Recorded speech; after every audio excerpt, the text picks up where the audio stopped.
If you've been running LinkedIn outreach the same way for the last year, blasting out as many connection requests and messages as you can, I've got some bad news. The algorithm just changed, and if you're still doing that, your account is going to get restricted and you won't book any meetings. See, LinkedIn recently dropped the number of messages you can send, got way more aggressive about detecting spam, and started restricting accounts that sent at a high volume. And I know this for a fact because we manage over 1,000 LinkedIn accounts running outbound, and we recently analyzed over 126,000 outreach conversations to figure out what's actually working right now. So in this video, I'll explain everything that changed, what you can do to keep your account from getting banned, and the exact strategy the data says is getting the most replies and booked calls. Alright, so the biggest change has to do with emails. Emails are the paid messages LinkedIn lets you send to someone you're not already connected to. And LinkedIn cut how many of those you now get, from 800 down to 100 in a month. So any tool that was built around sending hundreds of emails a month can't reach nearly as many people now. This also made the cheaper Sales Navigator plan a lot less useful. Sales Navigator is LinkedIn's paid tool for finding and filtering prospects, and it comes in a few different tiers. The lower core plan used to be enough to run outreach, but after the email cut, it just isn't anymore. So if you want to do this properly, the advanced plan is now the requirement, since the basic and free accounts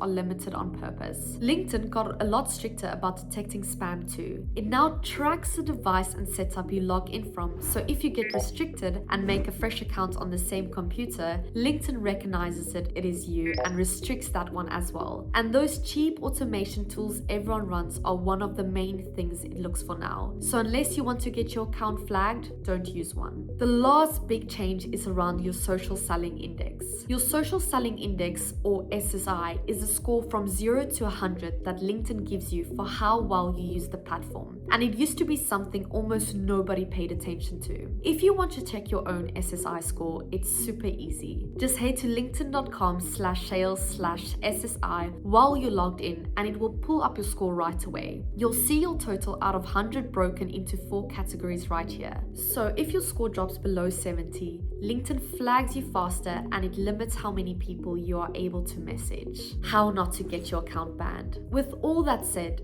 since going for pure volume now gets your account restricted, the first number to be aware of is your acceptance rate. You want to keep it above 30% because once it drops under 20%, LinkedIn starts restricting your account on its own. And this is really important because if every request that gets ignored makes your acceptance rates go down, you're not just going to message anyone and everyone. The next thing to think about is your connection requests, both how many you are sending and how many are still sitting there unanswered. For a normal account, stick to around 100 to 150 requests a week, and you can go a bit higher to 200 or 250 if you've got a high SSI on Sales Navigator. You also want to keep your total pending requests under 700 because anything more than that is a big red flag to LinkedIn. So every 20 days or so, go in and remove the ones that never got accepted, which you can do inside LinkedIn. This matters even more on a brand new account where you can't go straight to full volume. New accounts needs to be warmed up for about 6 to 8 weeks before you scale anything. So start with manually sending 5 to 10 requests a day and build up slowly from there. Now, there are a couple of other things that will get your account flagged as well. For one, a bunch of activity happening at 3 in the morning, their time, will get you flagged right away. So make sure to run your outreach during your prospects' normal business hours. And every message you send should be different because identical templated messages going out at scale are exactly what the spam detection looks for now. By the way, if you would rather not keep track of every single one of these limits yourself,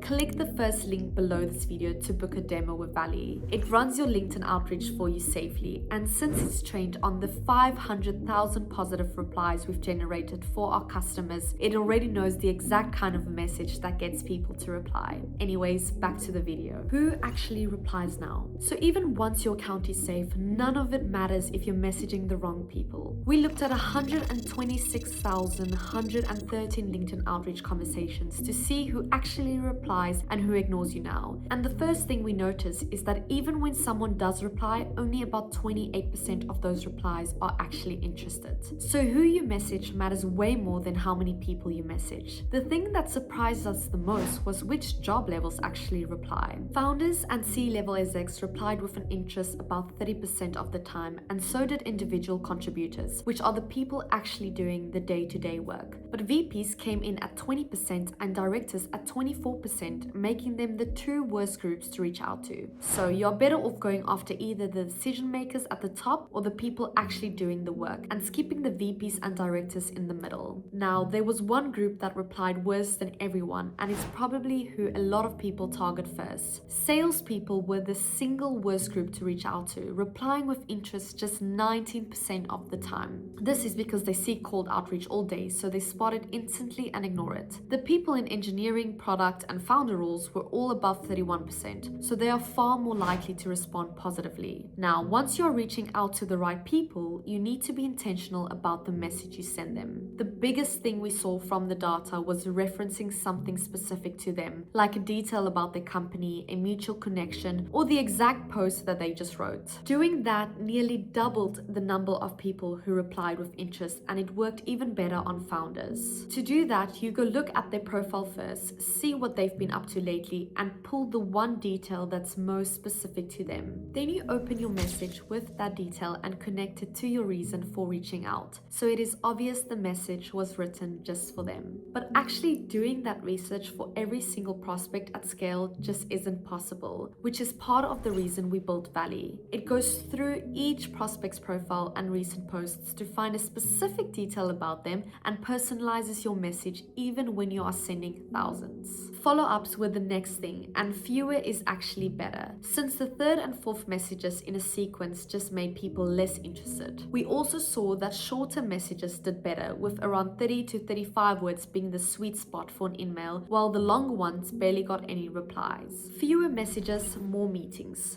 So, with everything just covered, here's how to win on LinkedIn going forward. A low pending count, an acceptance rate above 30%, fewer follow-ups, short personal messages, and sourcing the right type of leads. If there's one thing you should definitely remember, it's that if you are just relying on volume, you are going to get your account flagged. So what this all really boils down to is warm outbound, because it fixes all of these problems at once. Warm outbound just means only reaching out to people who have already shown some interest, like someone who viewed your profile, engaged with your post, or a competitor's post, or already follows you. The hard part is actually finding those people, because it means keeping track of all of that yourself every single day and picking out the right ones to message. And this is where I use Valley. What I do is I have Valley pull in everyone showing those signals, score them against my ideal customer, and show me the best people to reach out to, so I always have warm leads without checking LinkedIn all day. Since these are people who already know you, your acceptance rate stays high naturally, and you never need to send 1,000 connection requests to get results. It keeps you under the limit that gets account restricted and gets you way more replies from people who are actually likely to respond. Now, if you'd rather not source all the right leads, score them correctly, and write personal messages to every single one, and just have the whole thing handled for you instead, click the first link in the description and book a demo with Valley. It finds the people already showing interest on LinkedIn, scores them against your ideal customer, so you only reach out to the people who are actually a good fit for your offer, write each of them a personal message, and keeps you from hitting all the limits we just discussed. All you're left doing is handling the replies from the people who are actually interested. So again, you can book a demo with Valley by clicking the first link below this video. And if you want to see this whole approach actually running with every signal, every message, and the demos it booked over 49 days, then check out this video next.